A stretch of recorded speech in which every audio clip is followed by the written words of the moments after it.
Parents and twin sister kicked me out at 16. I lived in a tent and struggled for years. Now I have a house, and they showed up uninvited with my sister's family, demanding to move in. My sister asked my parents to throw me out of my house at 16, saying there's no space for me. I struggled for 12 years to have my own place, and now they are parading to let my sister move in with me because she's pregnant with her fourth child. I, 28M, have been suffering from my parents' toxicity ever since childhood. I have a twin sister who has been my pain in the butt. People say twins back up each other. In my case, my twin pulls me down to the bottom whenever she gets a chance. If bullying in my childhood was not enough, she reappeared in my life. This time she wants to move into my house with her family despite being the one who threw me out of the house at 16. She has always been narcissistic. It is mostly because of the wrong parenting. My parents always wanted a daughter, but they got a son along with it. They even told this on my face that they would have terminated the pregnancy if it was just me. Just because there was a girl in there, they had to bring me into the world. So, I owe my life to my sister. My sister would miss no opportunity to rub her entitlement on my face. You can very well imagine my childhood, growing up in a household where I was unwanted. Everything was just about my sister. We were of the same age, yet I was not allowed to touch her toys. She gets a new set of clothes now and then, while I get only a pair of clothes at Christmas and one on our birthday. If we didn't share our birthday, they wouldn't even bother celebrating it. Oh, I just realized if I didn't share my birthday with my sister, I wouldn't exist. I got the bare minimum thing, and that too was not out of love but to save their faces from the judgmental eyes of the relatives. The only good thing about my childhood was my grandfather. He was the only one who was able to see through their BS. Sadly, he passed away when I was 13. That was the worst day of my life. I had no one to have my back. We lived in a tiny house in the suburbs. My sister and I shared a room. It was more like, I had a bed and a tiny closet beneath my bed in my sister's room. The entire room was filled with her clothes, toys, and posters. I was not even allowed to complain because, according to my parents, they were doing enough for me. My sister didn't like my presence in her room. I was allowed in the room only in the night to sleep. Even when I was sick, I would have to lie down on the couch and not in my room because she is a girl and she needs privacy. I desperately wanted to be 18 so that I could move out of the house. Looks like my family were far more desperate to get rid of me. When we were 16, my sister got knocked up by a 19-year-old loser.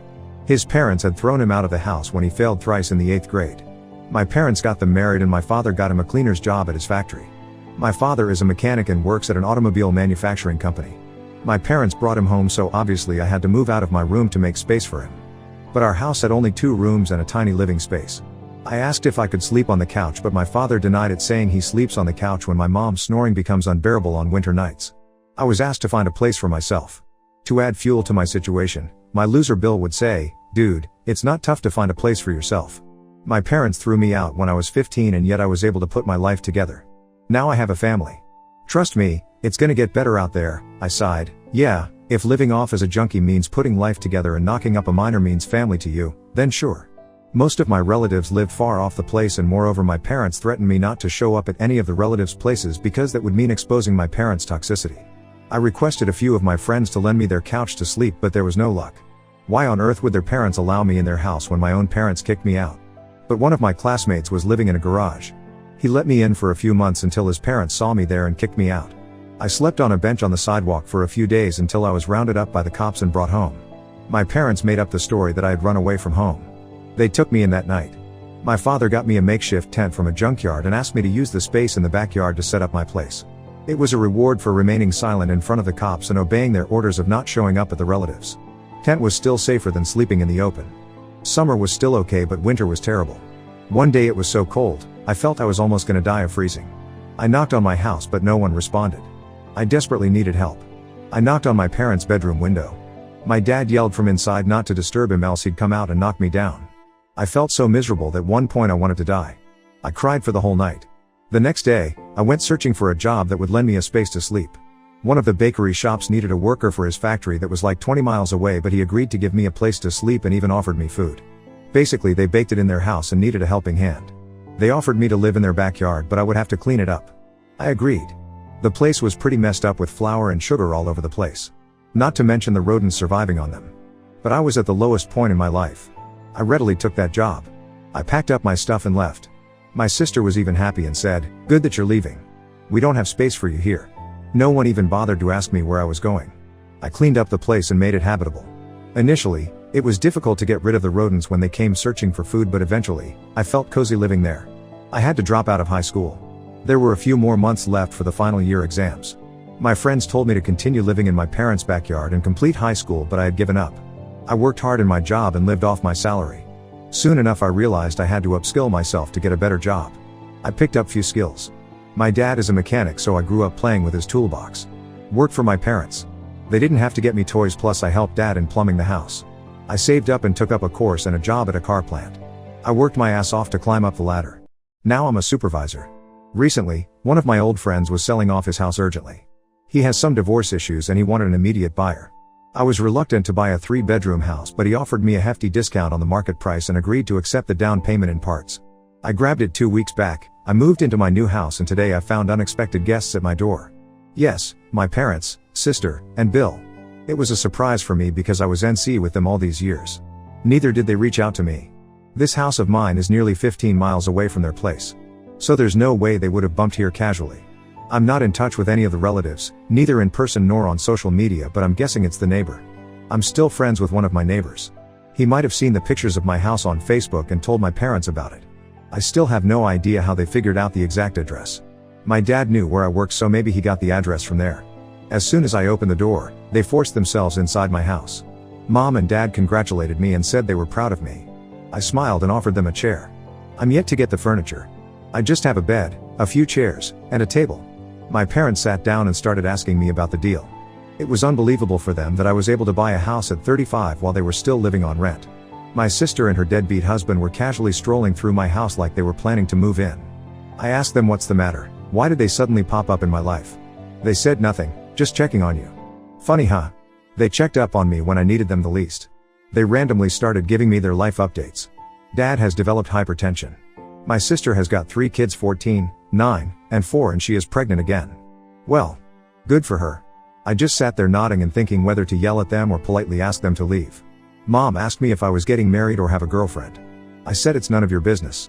She was like, why are you so cranky? Is everything alright? I said everything was fine until they showed up. She laughed and said if settling into a new house was overwhelming for me, she could lend a hand. Just then my sister comes and says, I've decided. We're gonna take that bedroom with an attached balcony and bathroom. I'm so excited to have my own bathroom. The kids can have the other room. I flipped out like, what the hell is happening here? My sister said, you have a 3-bedroom house and you're a single man. You don't need so much space. You used to live in a tent, so getting a bedroom is quite an upgrade for you. This house is so big that I can accommodate all of us. My parents cut her off in between and asked her to attend to her youngest son, who wailing for attention. I looked at my parents and asked them what the hell she just said. Dad told me that accommodating 7 heads in a small house was getting difficult. My sister's eldest son, 14, was sleeping on the couch while the middle one slept with my parents and the youngest one with my sister. And top of that, she is pregnant again, so they need a big house. I screamed, and? Mom said, and you own a big house now. Can't you take your sister with you? Before she completed her sentence, I yelled, hell no. I'm not going to take anyone inside my house. My sister screamed at me that I owed her this to bring me into this world. The same old thing, Mom and Dad would have never birthed you if I wasn't there. You owe me a place here. That house has become so crowded I can't even breathe. I said, yes, thanks to you. And thanks for bringing me into this world. Now get out. Before anyone could say anything, I asked them to leave my house now. Dad tried to use his tough method, raised his voice, and said, it was my duty as a man of the house to take care of my sister. I yelled back at him that I held no obligations to take care of my sister, but as a parent, they were obliged to take care of me, but faltered. Now he was okay with his grandson sleeping on the couch, but when I asked for it, he refused it and threw me out of the house. I ranted about how I survived with rodents at my employer's garage and how I had been living in a dingy apartment for a decade, but none of them came to check on me. My mom started sobbing and tried to hug me. I blocked her and asked them to leave. Bill was like, man up bro. I have also lived that life for so many years. I never complain. You have such a big house. You are single. What are you gonna do with so much space? I gestured at him to shut up. My sister started cussing me for shouting at her husband. I said, well then get out if you don't want me to knock him down. I chased them out of my house without letting them speak a word. I'm fuming with anger. They were forever toxic and narcissistic, and now they have turned greedy, but I'm not 16yo anymore who would follow their orders like a puppet. If they pester me further, I won't hesitate to call the cops on them. Update 1. My sister and her junkie husband broke into my house. BTW, some of you asked in the comment if my sister offered to pay rent. The answer is a big no. She hasn't, and she can't afford rent. She and her junkie are freeloaders and child milling machines. They have been piling upon my parents for 12 years and now they want to do it with me. Not that my parents are happy providing for her. I saw the frustrations in their eyes when they last visited me. However, instead of just throwing her out, they are offloading those lazy bums to my shoulder. A week after the first encounter with them, my mom showed up at my house again. This time she didn't beat around the bush and told me I should put my guard down and let my sister move in with me. I said no way. She basically repeated the same stuff, that it was difficult to accommodate so many people in a small house, blah blah. Still no from me. Then she switched her gear and tried to threaten me. I should have taken the hint right away. She said, "See honey, you live alone in this big house and you're gone for 12 hours a day. What if someone breaks into your house? If a family lives here, it would be so safe for you. Besides, you'll get a hand on cleaning the house and doing the dishes and the laundry." I said for the last time, "No, and go away. I don't want any of you at my house." Just a few days later, one of my neighbors told me he saw a pregnant woman with a man and a young boy loitering around on my premises. They were peeping in from the window, wandering around the backyard, and it felt like they were trying to sneak in. He is an old man. He sits by his front porch for the whole of the afternoon. When they noticed my neighbor was staring at them, they went away.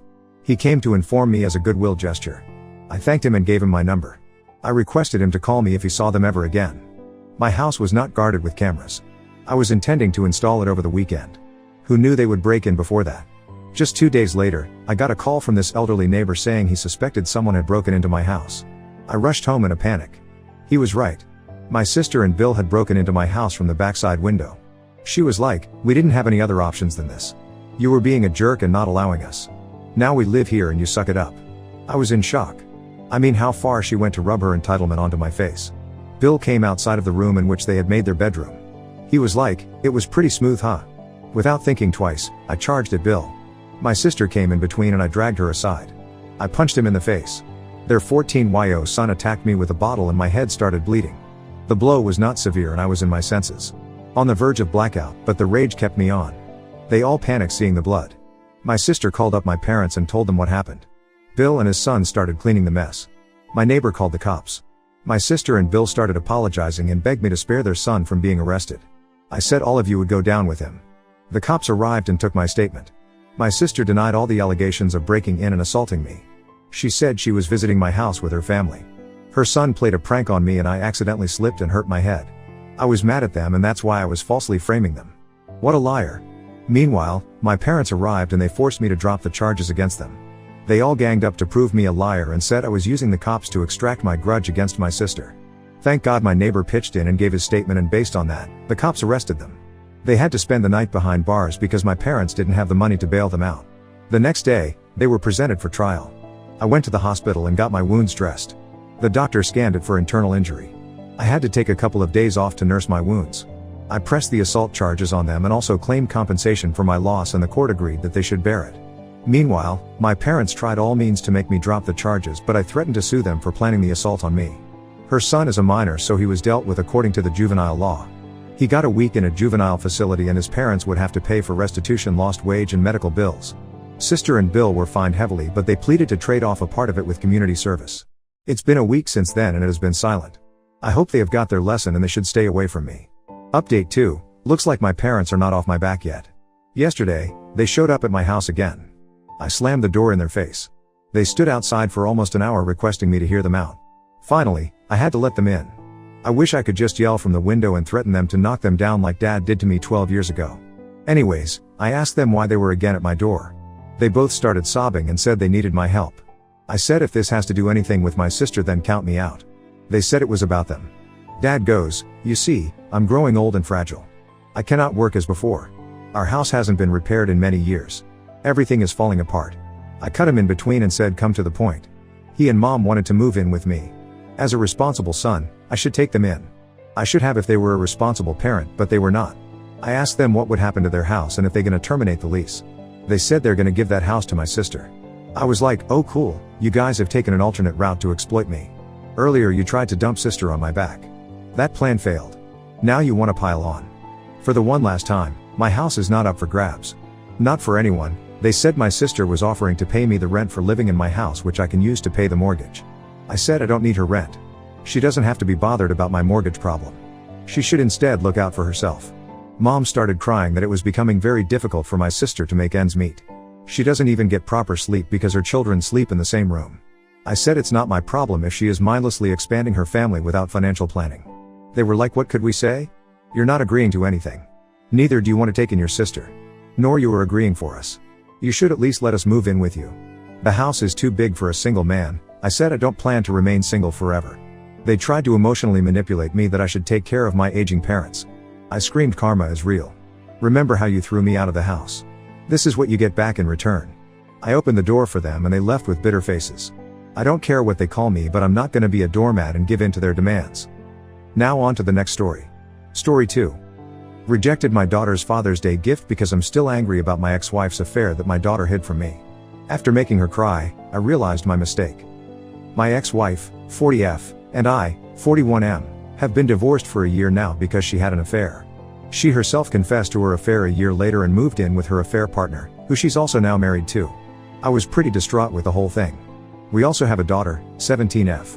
My daughter knew about the affair, but she told me she hid it from me because she didn't want to break up the family. It really hurt me that she hid it from me for so long, but I moved on. My daughter still apologizes for it, but I've told her it's alright. My daughter today gave me a Father's Day gift, which was a handwritten letter and a gift. However, I was in no mood for gifts, so I told her to keep it to herself.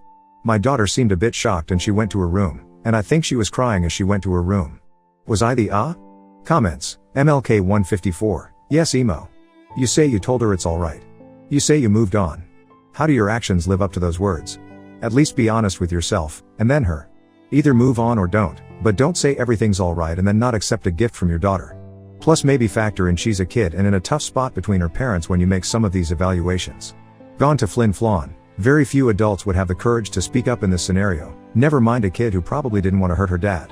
She needs your grace, and you need to show her how a person can move forward when life is difficult. Uda. Hot_mess forever. Yes. Sorry for what happened to you, but Uda. Can you imagine the position she was in? A child? Your child? She was afraid her home would break. Her nightmare came true. And you did this? You told her it's okay and then crapped on her as if this was her fault. Shame on you. I get this is still raw for you, but what about her? SMI 88, seriously. Uda, you expect a 17-year-old teenager to choose between her mother and her father? She was probably scared she would be hated by one of her parents. It's not her fault, like WTF? It was the mother's affair. She had nothing to do with it and probably needs support as well. Jesus dude. Killer whale shark, they've been divorced for a year, so she found out 14? 13? That's still middle school.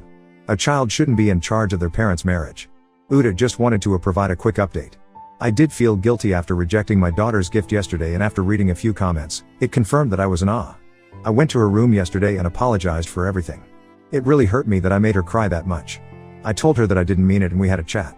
I got the gift and the letter was really sweet and heartfelt, and I thanked her. I felt really touched after reading it, and I will preserve it forever. For the rest of the day, I took her out on a shopping trip, and then in the evening we went to theaters to watch a movie. She seemed very happy. At night, we had one more serious chat where I told her it wasn't her fault at all. She said she still feels very guilty about hiding the whole affair from me, because even though she hated her mom for the affair, she was worried about exposing the affair because of how the whole family would fall apart. I told her that she shouldn't feel guilty about anything, and it's not her fault at all, and it's only her mom's fault. We then talked a bit about her mom, and she agreed that if there's one thing she learned from the entire thing, it's not to emulate her mom when she's an adult. I agreed, and also told her it was unfortunate that she got such a mom. I told her we both need individual therapy to deal with the divorce and her mom's selfish actions, and my daughter was open to it. So we will start looking for a therapist soon.